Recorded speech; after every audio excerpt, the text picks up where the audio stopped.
Welcome to kitchen with a Chowdhury. আজকে আমি আপনাদের একটা চা বানিয়ে দেখাবো, যে চাটা আমাদের শরীরের ইমিউনিটি সিস্টেমকে ইনক্রিজ করতে সাহায্য করবে। সো চারিদিকে কোভিড-19 প্রকোপ ডে বাই ডে বেড়েই চলেছে। যতদিন না ভ্যাকসিন বেরোচ্ছে, আমাদেরকে নিজেদেরকে ভালো থাকতে হবে। কিভাবে আমাদের ইমিউনিটি সিস্টেমকে আরো বেশি ইনক্রিজ করা যায় তারই চেষ্টা করতে হবে। তাই জন্য আমি আজকে এই চাটা আপনাদের বানিয়ে দেখাবো, যেটা কোভিড-19 কে প্রতিরোধ করতে সাহায্য করবে আপনাদের এবং ইমিউনিটি সিস্টেমকে বুস্ট করবে।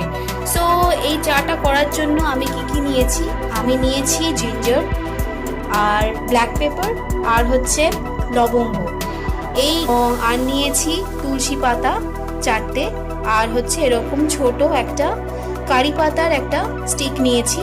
সো কারি পাতা, তুলসী পাতা, এইগুলো উপকরণগুলো সমস্ত আমাদের ইমিউনিটি সিস্টেমকে খুব তাড়াতাড়ি ইনক্রিজ করতে সাহায্য করে। সো আর নিয়েছি মধু। সো আমি এখানে চিনি ইউজ করব না, বিকজ চিনির কোনো গুণ নেই। সো যদি আপনাদের মিষ্টি দিয়ে খেতেই হয় তাহলে সামান্য মধু আপনারা ইউজ করতে পারেন। সো আমি এখানে চিনি ইউজ করব না, আর ইউজ করব চা পাতা। যদি আপনাদের বাড়িতে গ্রিন টি থাকে দেন গ্রিন টি ইউজ করতে পারেন, আর নাহলে নর্মাল টি দিয়েও আপনারা এটা সেবন করতে পারেন। ওকে, সো লেটস সি কিভাবে বানাতে হয়, এটা আপনাদের দেখিয়ে দিচ্ছি। চাটা করার আগে আমি এগুলোকে একসাথে গুঁড়ো করে নিয়েছি। লবঙ্গ আর যে গোলমরিচটা ছিল তাকে একসাথে এভাবে গুঁড়ো করে নিয়েছি। আর এখানে যে আদাটা রেখেছিলাম গোটা, সেটাকেও এইভাবে একটুখানি থেতো করে নিয়েছি। এবার আমি চাটাকে বানাবো। এই চাটা আমি প্রায় 2 গ্লাস মতো জল দিয়ে আমি বানাবো। এটাকে ফোটাতে ফোটাতে এটা একদম কমে আসবে জলটা, তখনই আমি চাটাকে নামিয়ে ফেলবো।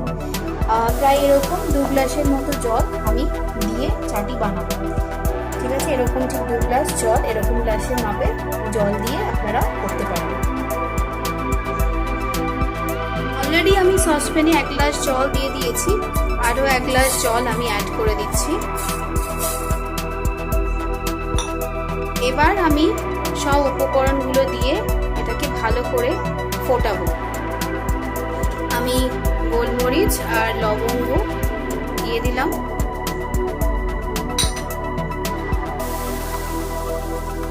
আদা, তুলসী পাতা, কারি পাতা দিয়ে দিলাম। এবার এটাকে ভালো করে ফোটাবো। একটু ফুটে আসলে তারপরে আমি চা পাতাটা অ্যাড করছি। দেখুন এটা ফুটছে, আস্তে আস্তে আরো ফোটাতে হবে। ফুটিয়ে জলটাকে একদম 2 কাপের মতো সমান পরিমাণে নিয়ে আসতে হবে।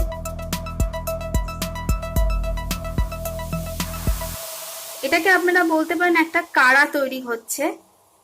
ওকে, এটা আরেকটুখানি শুকিয়ে গেলেই আমি চা পাতাটা অ্যাড করব।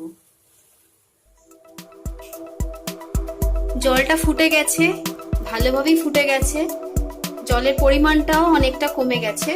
এবার আমি এর মধ্যে চা পাতাটাকে অ্যাড করছি। তো 1 চামচ মতো আমি চা পাতা দিলাম, আর তার সাথে সামান্য 1.5 চামচ মতো চা পাতা।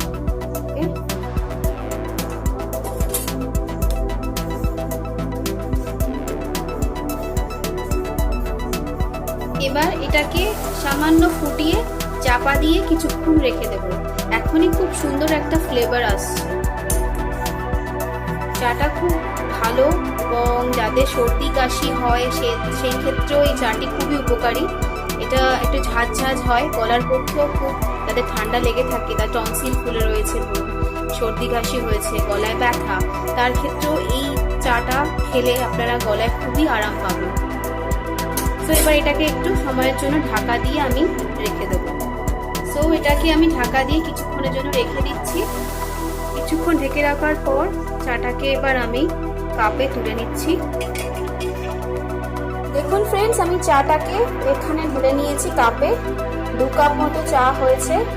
সো চাটা ঠিক এরকম দেখতে হবে। এবার আপনারা এটাকে এমনিও খেতে পারেন, চিনি ছাড়া, মধু ছাড়া। সো আমি চিনি তো ইউজ করবই না। যদি মিষ্টি খেতে চান তাহলে একটু মধু, 1 চামচ মতো মধু বা তার থেকে একটু কম মধু দিয়ে এটাকে আপনারা সেবন করতে পারেন। এইভাবে আপনারা বাড়িতে একটা চা বানিয়ে ফেলতে পারেন, যে চাটা আপনাদের ইমিউনিটিকে বুস্ট করতে সাহায্য করবে। এই আমাদের এই চারিদিকে যা পরিস্থিতি চলছে, আমাদের নিজের দায়িত্ব নিজেদেরই নিতে হবে। নিজেদের কিভাবে সুস্থ রাখা যায় সেই চেষ্টাই আপনাদের করতে হবে, যাতে সবাই আমরা ভালো থাকি। সো এই চাটি আপনারা সকালবেলাও খেতে পারেন এবং ইভিনিংও খেতে পারেন। সো আই থিঙ্ক আমার এই চাটি আপনাদের ভালো লাগবে, এই বানানো চাটি। সো যদি ভালো লাগে প্লিজ লাইক করুন এবং সাবস্ক্রাইব করুন আমার চ্যানেলটিকে, আর বেল আইকনে ক্লিক করতে ভুলবেন না নতুন আপডেট পাওয়ার জন্য।